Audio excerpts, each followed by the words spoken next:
मध्यकालीन भारत की बात करते समय सुल्तानों, बादशाहों और युद्धों की बात होती है। हरम की राजनीति से लेकर बादशाहों के अच्छे बुरे कामों पर भी नजर डाली जाती है। लेकिन अक्सर जो पहलू पीछे छूट जाता है वो है धर्म को लेकर विस्तार, इसमें भी खास तौर पर सूफीवाद का विस्तार। ये वो इस्लामिक परंपरा है जिसके बारे में लोगों के अंदर कई धारणाएं हैं। सूफीवाद की परंपरा ने इस्लाम की एक नई शाखा को जन्म दिया था, जिसमें अध्यात्म और जीवन के गूढ़ रहस्यों की बातें की गई। मुगल काल में सूफीवाद का असर सिर्फ लोगों पर नहीं बल्कि मुगल बादशाहों पर भी था। मुगलों की पॉलिटिक्स को आधार देने का काम सूफी संतों ने भी किया था। कई लोगों को लगता है कि सूफी सिर्फ अपनी दरगाह में रहते थे, लेकिन ऐसा नहीं था। मुगल पॉलिटिक्स में सूफी संतों का बहुत जोर था। यहाँ तक कि दो अलग अलग सूफी संप्रदाय औरंगजेब के काल में अपने अपने फायदे के लिए आपस में लड़ पड़े थे। आज जिन दरगाहों पर चादर चढ़ाई जाती है और सूफी संतों को जो सम्मान दिया जाता है, कभी वो सम्मान मुगल काल में बहुत ज़्यादा दिया जाता था। आज के इस वीडियो में मैं आपको बताने वाला हूँ कि सूफी कौन थे, भारत में कैसे आए, उनकी सोच क्या थी और आखिर मुगलों के लिए वो इतने इंपॉर्टेंट कैसे हो गए।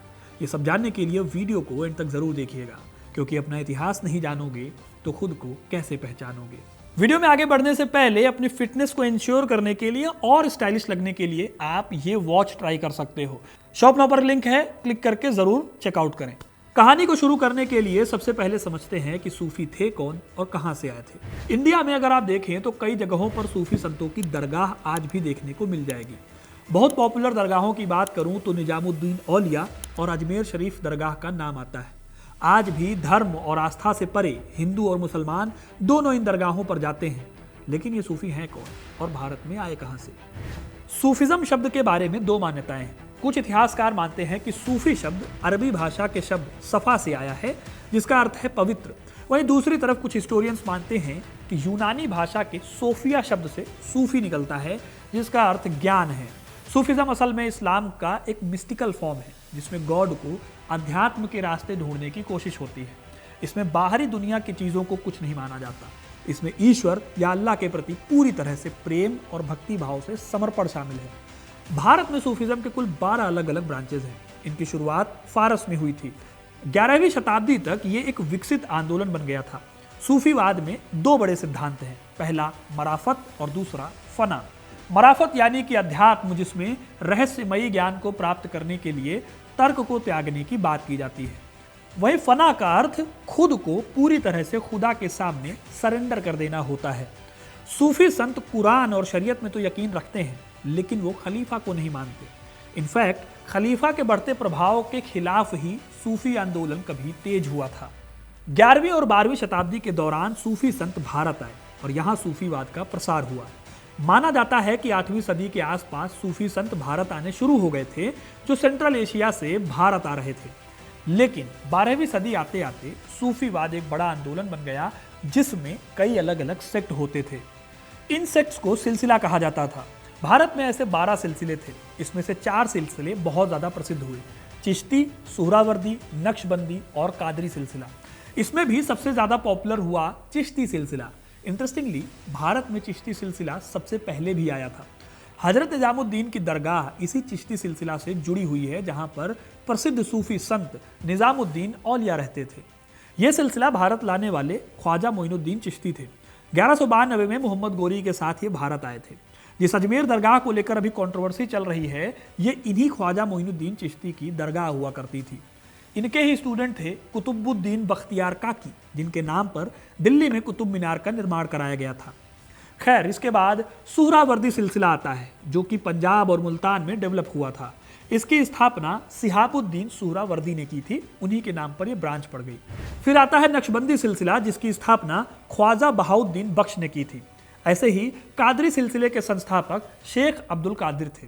अब इन संतों का काम था इस्लाम के आध्यात्मिक ज्ञान को देश भर में फैलाना और इस आध्यात्म के माध्यम से इस्लाम की शिक्षा देना। अब अगर आपको लगता है कि ये सूफी संत सिर्फ इस्लाम की शिक्षा देते थे या फिर इनकी राजनीति और सुल्तान या बादशाहों से कोई लेना देना नहीं होता था, तो ये बात पूरी तरह से सही नहीं है। सल्तनत काल हो या फिर मुगल काल, सूफी संतों का असर राजनीति पर जरूर पड़ता था। इसकी एक वजह यह थी कि इन संतों को मानने वाले लोगों की संख्या बहुत ज़्यादा होती थी। सुल्तानों और बादशाहों को डर होता था कि ये विद्रोह को जन्म दे सकते हैं। इसीलिए अलाउद्दीन खिलजी भी ख्वाजा निजामुद्दीन औलिया से प्रभावित थे।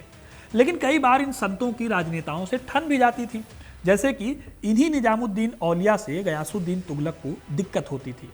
गयासुद्दीन को लगता था कि औलिया के आसपास जो लोग बैठते हैं उनके खिलाफ वो साजिश रच रहे हैं, इसलिए गयासुद्दीन ने उनके ऊपर कई बार बैन लगाने की कोशिश भी की। खैर, अब सवाल उठता है कि मुगलों के लिए सूफिज्म क्यों जरूरी था? आखिर पूरे भारत पर कंट्रोल करने वाले मुगलों को इन संतों की जरूरत क्यों थी? देखिए, अगर मुगल काल को उठाकर आप देखें तो साल 1526 में पानीपत की पहली लड़ाई से बाबर ने मुगल राजवंश की स्थापना की थी। उनके बाद 1530 में हुमायूं ने गद्दी संभाली। इन दोनों के टाइम पीरियड में मुगल एम्पायर अपने शुरुआती फेज में था, लेकिन उसके बाद जब अकबर ने 1556 में बादशाहत संभाली तो उनके शासनकाल में मुगल साम्राज्य की सही मायनों में स्थापना हुई। अकबर की इन सूफी संतों में बहुत दिलचस्पी हुआ करती थी। वो ख्वाजा मोइनुद्दीन चिश्ती की दरगाह पर जाते रहते थे। कहते हैं कि अकबर को जब बच्चे नहीं हुए तब शेख सलीम चिश्ती की दरगाह पर उन्होंने मन्नत मांगी थी, जिसके बाद अकबर को 3 बेटे हुए।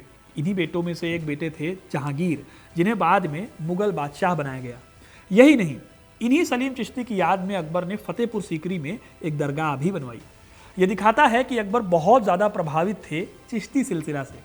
दोस्तों, मुगलों को पता था कि भारत जैसे देश में जहाँ पर बहुत ज़्यादा आबादी नॉन मुस्लिम्स की है, उस पर शासन भी करना था और अपनी पावर को रिलीजन के नाम पर जस्टिफाई भी करना था। भारत के इतिहास में यह हमेशा से होता आया था कि धर्म और शासन एक साथ जुड़े हुए थे। यही बात मुगलों के साथ भी थी। मुगल काल में दोनों पक्षों को एक दूसरे की जरूरत थी। सूफी संतों को अपने विचारों को फैलाने के लिए बादशाहों के संरक्षण की जरूरत होती थी, तो वहीं बादशाहों को इन संतों के आशीर्वाद की जरूरत होती थी, क्योंकि ये संत काफी बड़ी मात्रा में अपने साथ सपोर्ट लेकर चलते थे। मुगलों को सूफी संतों के साथ मिलने से ये फायदा होता था कि सूफी संत की वजह से वो कह सकते थे कि वो सीधे अल्लाह के अंदर रहकर अपना काम कर रहे हैं। सूफी संत जैसे कि चिश्ती और कादरी अपनी उदारवादी बातों के लिए जाने जाते थे। ज्यादातर सूफीज कम्युनल वायलेंस या सांप्रदायिक पूर्वाग्रहों से मुक्त थे, इसलिए इन संतों ने करीब से मुगलों को प्रसार करने में मदद की। सूफी संतों की बदौलत मुगलों को पॉलिटिक्स में इंक्लूसिव पॉलिसी अपनाने में आसानी हुई। देखिए, मुगलों को यह समझ आ चुका था कि भारत में राज करने के लिए आपको भारत के रूलर्स को साथ लेना पड़ेगा, जैसे कि राजपूत जो कि बहुत बड़ी ताकत थे, या फिर सुन्नी मुगलों के बीच में शिया अफसर जो ईरान से आए थे। इसी तरह से मुगलों को आसानी हुई सूफियों को साथ रखने से, जो हमेशा पब्लिक से घिरे रहते थे। ये सूफी इस्लाम की अलग अलग थ्योरी बताते थे। जैसे कि 17वीं सदी में सूफी स्कॉलर शेख अब्दुल रहमान चिश्ती मानते थे कि इस्लाम की कोई एक परिभाषा नहीं है।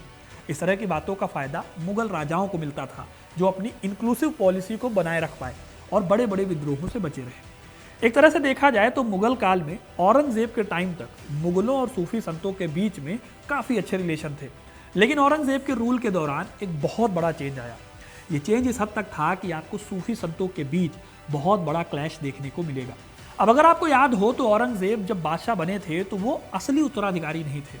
शाहजहां दारा शिकोह को अगला मुगल बादशाह बनाना चाहते थे। इस दौरान औरंगजेब ने बादशाह बनने के लिए अपने ही भाइयों के खिलाफ जंग लड़ी। इसे उत्तराधिकार की लड़ाई कहा जाता है। औरंगजेब ने गद्दी पाने के लिए इस्लाम के कट्टरपंथियों को अपने साथ मिलाया और उदार दारा शिकोह के खिलाफ भड़काया। इस दौरान औरंगजेब ने पिछले बादशाहों से अलग चिश्ती सिलसिला को छोड़कर नक्शबंदी सिलसिला को सपोर्ट किया। नक्शबंदी सिलसिला के संत थे सूफी शेख अहमद सिरिंदी, जो हनाफी इस्लाम को मानते थे। हनाफी विचारधारा कहती थी कि धन और सत्ता जरूरी चीजें हैं। नक्शबंदी सिलसिला इस्लाम के पारंपरिक स्वरूप को मानता था, यानी एक तरह से कट्टर स्वरूप को मानता था। औरंगजेब ने अपनी सत्ता को इस्लामिक और सही साबित करने के लिए इन संतों का साथ दिया, तो वहीं नक्शबंदी सिलसिला के संतों ने औरंगजेब के भाई की हत्या को भी जस्टिफाई कर दिया। इस दौर में लिबरल विचार रखने वाले चिश्ती सिलसिला का रुतबा कम हो गया। इसकी एक वजह यह भी थी कि इस सिलसिला के संतों ने दारा शिकोह को असली बादशाह माना था। इसके चलते सूफी सिलसिला 2 अलग अलग हिस्सों में बट गए। एक तरह से देखा जाए तो सूफी संतों के बीच भी एक साइलेंट वॉर थी, जो कि अपने बादशाह को गद्दी पर बिठाकर उनसे अपने लिए संरक्षण हासिल करना चाहते थे। सरहिंदी के बाद शेख मोहम्मद संत थे, जो कि ये तक कहते थे कि दारा शिकोह को मरवाने में उनका भी हाथ था। जैसे जैसे औरंगजेब सत्ता में पकड़ बनाता गया, वैसे वैसे नक्शबंदी सूफिज्म की पकड़ और गहरी होती चली गई। इसका रिजल्ट ये हुआ कि औरंगजेब की मृत्यु के बाद मुगल एम्पायर में हर ओर हिंसा और तनाव का माहौल बन गया। औरंगजेब की मृत्यु के बाद मुगल एम्पायर की नींव डगमगाने लगी और जल्दी ही ताश के पत्तों की तरह ये साम्राज्य बिखर गया। औरंगजेब के बाद बादशाह उतने मजबूत नहीं हुआ करते थे। उस दौर में नक्शबंदी सिलसिला के संतों ने कई मुगल बादशाहों को गद्दी पर बिठाया, लेकिन कमजोर राजाओं के चलते मुगल बादशाहों का पतन हो गया। दोस्तों, मुगलों और सूफी संतों के बीच इन संबंधों के अलावा और भी कई जगहों पर इन्फ्लुएंस देखने को मिलता है, जैसे कि इन सूफी संतों ने हिंदू ग्रंथों का अनुवाद किया। एग्जाम्पल के लिए सूफी संत अब्दुल रहमान ने किताब लिखी जिसे उन्होंने पुराणों का ट्रांसलेशन बताया। इससे पहले रामायण और महाभारत का ट्रांसलेशन अकबर के टाइम पर किया गया था। इन्हीं अब्दुल रहमान ने भागवत गीता का भी ट्रांसलेशन किया। इन्होंने मिरातुल मखलूकात नाम की किताब लिखी जिसमें उन्होंने हिंदू टाइमलाइन को इस्लामिक टाइमलाइन से जोड़कर दोनों धर्मों को एक ही बताने की कोशिश की। इस किताब को अगर आप देखेंगे तो समझ आ जाएगा कि ये पूरी तरह से हिंदू धर्म की किताब है। अब्दुल रहमान ने इस किताब में हिंदुओं को पैगंबर अब्राहम से जोड़कर देखा। उनके हिसाब से इंसानों के लिए जमीन छोड़कर देवताओं ने पहाड़ों पर घर बना लिया, और जब भी अन्याय बढ़ता था तो न्याय देने के लिए ईश्वर खुद धरती पर आ जाते थे। दारा शिकोह भी सूफी संतों से खूब प्रभावित थे और इसके चलते ही उन्होंने कई हिंदू पंडितों को बुलाकर सलाह मशविरा करके 50 उपनिषदों का ट्रांसलेशन करवाया, और इसके साथ ही उन्होंने भागवत गीता और योग वशिष्ठ का भी ट्रांसलेशन करवाया। उनके इस लिबरल बिहेवियर को देखकर औरंगजेब ने उन्हें इस्लाम के अगेंस्ट बताकर मरवा दिया था, जो कि मैंने आपको इससे पहले बताया। इस तरह से दो सूफी विचारधाराएं दो राजकुमारों को ढाल बनाकर लड़ रही थी। चिश्ती सिलसिला जहां लिबरल अप्रोच के लिए लड़ रही थी, तो वहीं दूसरी तरफ नक्शबंदी कट्टर इस्लामिक रूल के साथ खड़े थे। दारा शिकोह की जब हत्या हुई तो औरंगजेब के इस गलत काम में साथ देने के लिए नक्शबंदी सिलसिला खड़ा था। इसका असर हरम पर भी हुआ। औरंगजेब की बहन जहांआरा मोइनुद्दीन चिश्ती की फॉलोअर थी और दारा शिकोह के सपोर्ट में थी। उसे यह खबर सुनकर बहुत बड़ा धक्का लगा था। आगे चलकर उन्होंने मुल्ला शाह बदख्शी की फॉलोअर बनना स्वीकार किया और मौत के बाद चिश्ती सिलसिला को अपनी पूरी संपत्ति दान देने की घोषणा की। वहीं दूसरी तरफ औरंगजेब को भड़काने वाली उसकी दूसरी बहन या राजकुमारी रोशनारा नक्शबंदी सिलसिला की फॉलोअर थी। वहीं औरंगजेब की बेटी जेबुन्निसा, जिन्होंने एक नक्शबंदी सूफी के अंडर में शिक्षा प्राप्त की, जाहिर है कि उनका झुकाव नक्शबंदी सूफिज्म की तरफ था, यानी कि इस्लाम की कट्टर साइड। इस तरह से दोस्तों हम कह सकते हैं कि मुगल रूलर्स पर सूफिज्म का गहरा प्रभाव दिखाई देता है, जिसने न सिर्फ रूलर्स की पर्सनल लाइफ को बहुत ज़्यादा प्रभावित किया, बल्कि उनकी पॉलिसीज पर भी अपनी छाप छोड़ी। तो दोस्तों ये थी कहानी सूफिज्म की। सूफिज्म के बारे में हमेशा से माना जाता है, रूमानियत से जोड़कर उसको देखा जाता है, लेकिन उसकी एक पॉलिटिकल साइड भी थी जो मैंने आपको बताया। इसी वजह से मुगल और सूफी एक दूसरे पर डिपेंडेंट थे।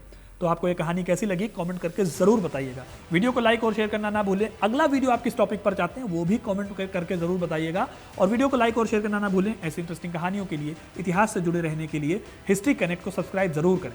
धन्यवाद।